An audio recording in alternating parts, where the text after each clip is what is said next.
guys, welcome to Comfort Life channel. I am so happy to see you here today.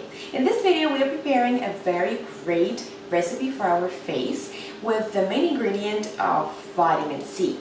So as you know, our skin is naturally slightly acidic and it needs the products with lower pH, so it has really good health and it's very important for skin elasticity. That's why we're going to use vitamin C powder in our mask. This is going to be a face mask, but it will sort of have two steps. Like the first step would be like a facial scrub, which will be a little exfoliating part, and then you leave it on your face for 15 or like up to even 40 minutes. So this way all the ingredients do its job, so your skin looks radiant and glowing. I would also mention here that this mask is amazing for people suffering from acne because again of all the ingredients. Let's start and prepare the recipe. I would suggest you to use glass container for the mask because we're going to use essential oil. And if you want to prepare this mask, you know, a bigger amount of it, I would recommend you to get an amber glass container like this, because vitamin C is not really, you know, doing very well with the light, and the amount of the mask I'm going to give you right now is ideal for one use only, and I find that it's really good, so you don't have to really worry if you can't store it or you can't, but I'm going to discuss it just in a second. So the first ingredient I'm going to use right now is honey. I would recommend you to use really good quality honey, as I always do, something raw and you know, organic probably. I'm using just the honey from the farm and I love it, I trust it, so, and it tastes really good.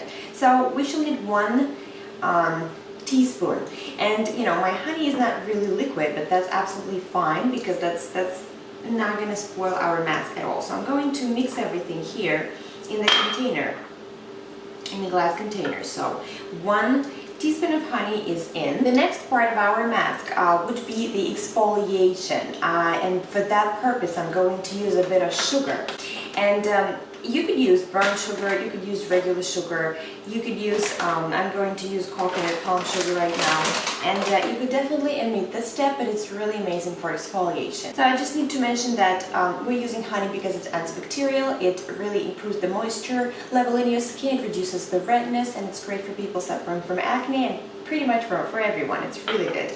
Now we're using the sugar because it is going to work as an exfoliating part, and we should only need half a teaspoon. So half a teaspoon it is. You know, when you start working with the honey, it will really be easy to work with. It's not going to be like, so you won't be able to mix everything. Now the next ingredient I'm going to add is going to be vitamin C. So vitamin C we're using because it really balances the pH of our skin. It might also be very helpful with people suffering from acne, especially if you want to lighten your skin, you have acne scars or any discoloration. So that's why we're using vitamin C. You know, it's an antioxidant, so it's really good. If you don't have vitamin C powder on hand, that's absolutely fine because you could always use the lemon. But if you're using the vitamin C powder, the shelf life of this recipe would be really good for like up to several months. So as far as the amount of vitamin C, we should need another half a teaspoon. So I'm using the Source Naturals vitamin C powder, and I believe it's one of the best on the market. I've already made a video where I try to explain why vitamin C is really good, and it's not only good for topical application. You could make really different types of products for DIY products for your face with vitamin C powder, and you could actually, you know, take it on a daily basis. This is very healthy. It's amazing for, you know, periods when you're really tired and fatigued, when you need a little more, you know, boost for your immune system when you're sick. You know, I even give it to my baby, so on a daily basis. So I really believe in a healing and great power of vitamin C.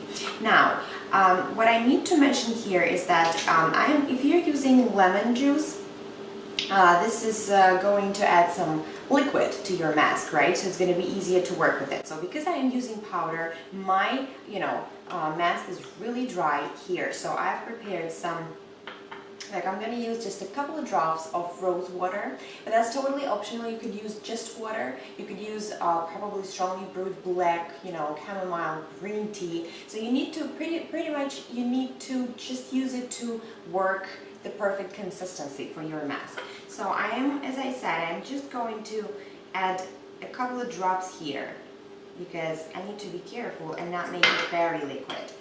So this way, as you can see, my mask right now is really great consistency. This is going to be a lot easier for me to work with it.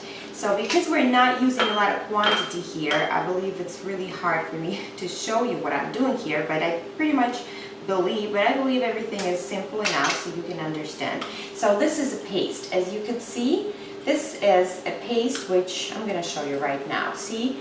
I have this liquid paste. I would say the consistency you're looking for is, you know, like a fresh, you know, made almond butter, because it's kind of liquid, you know, and that's really good. Now, the last ingredient I'm going to use is the essential oil. I would say I always prefer to use like lavender essential oil for this recipe, but you know, there are so many different essential oils great for your skin, and according to your skincare needs, you could adjust the essential oil. Plus, you won't really need a lot. I'm just going to use only 1 or 2 drops of lavender oil. I love lavender oil because it's anti-inflammatory. It totally, you know, it's perfect fit for this mask, and again, it helps people with acne. When I'm saying it helps people with acne, probably sometimes you look at me and you say you probably don't have acne, right? So why do you always make this recipe? So the answer is pretty simple. I don't have acne for the most part because I'm using all these recipes. So it works as a prevention too, and I'd say prevention is really very important in skincare.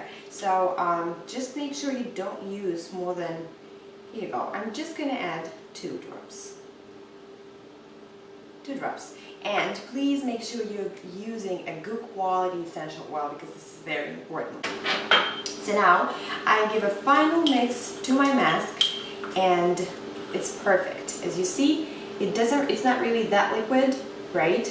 But it's a perfect consistency to make sure I work it onto my face. Now, the way you use it is you apply it on your face, and because we have this exfoliation part, I would recommend you to really work in a circular motions, you know, in the massage lines all over your face for 1 minute or 2. If you have really active acne, of course you shouldn't scrub your face. I would just recommend you to just put it on your face and leave it on for, again, 15 to 40 minutes. This mask won't really dry as a clay-based mask, let's say, but that's why you could leave it on your face for up to 40 minutes. So once you're done, I'd say you need to rinse it with warm water, maybe more on the hot side, so you could open up the pores, so all the impurities, you know, get rid of them, and then finish with the colder water, so you close up all the pores. You might even use the facial cloth. It will be easier to work it, you know, all over your face. So this way, this is like a perfect spot for your face. You have an exfoliation, you have a perfect mask. All the ingredients work wonderfully for all types of skins, for different types of problems you might have, and it's a wonderful prevention mask for wrinkles, for acne, for pretty much anything.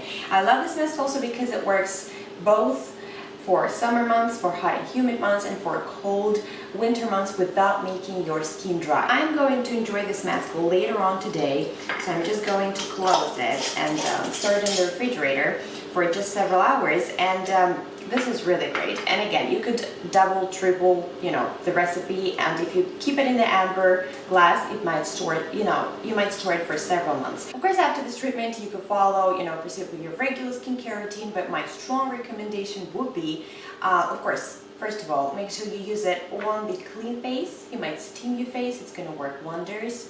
And the second of all is you use an apple cider vinegar toner for your face. So this is the only toner pretty much I'm using for my face, and I make it myself. I just have this amber glass and I dilute raw unfiltered with the mother apple cider vinegar with just purified water. And the trickiest part would be to find your best concentration, because for some people 1 to 1, meaning let's say half a cup of water to half a cup of apple cider vinegar would work well. For some people you should use more water than apple cider vinegar. For me, and it probably would be the same for you, in summer months I could do really well 1-on-1 ratio here. But in winter months, I only use 1/4 cup of apple cider vinegar, and the rest, you know, I use the water. So 3/4 cup I use water, and 1/4 cup I use apple cider vinegar, because otherwise it makes my skin dry, and you don't want to do this to your skin, especially in the winter months. So again, you need to work with the proportions, but in order for you not to waste, you know, the product, let's say 1/4 cup of apple cider vinegar, then it doesn't work for you and then you totally get lost in the proportions, just start with a little bit. Start with 1 tablespoon of, let's say, water to half a tablespoon of apple cider vinegar and see how it works. So this way you could always make it fresh. Once you figure out the perfect proportion for you, you just store it in an amber glass and you use the cotton pad for your face. You use it morning and night, after cleansing, after any mask, and then you follow with the creams, serums, whatever you normally use for your face. Just to make sure when you're applying the mask on your face, avoid the under eye area. And if you're not sure about any ingredients, make sure you do a small patch test. This way you would definitely see how your skin responds. And thank you so much for watching this video. If you like it, please put the thumbs up, subscribe to my channel. I wish you to stay very happy, very healthy. Just try to enjoy your life as much as you can. I wish you to have glowing skin, and I wish you to succeed in all your beginnings. And I'll see you in my next video.